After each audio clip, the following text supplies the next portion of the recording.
Hey everyone, in this video, I'll show you how to integrate Gmail with Zoho CRM so you can send, receive, and track emails directly inside your CRM without switching tabs.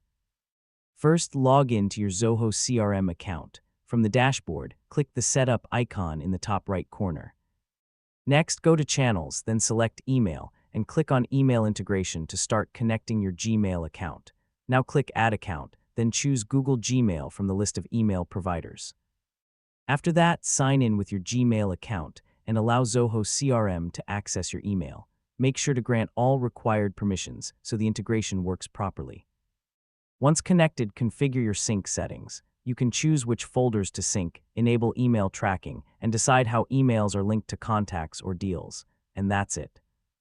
Yeah, you've successfully integrated Gmail with Zoho CRM. Now you can manage all your emails and customer conversations in one place. Thanks for watching, and I'll see you in the next tutorial.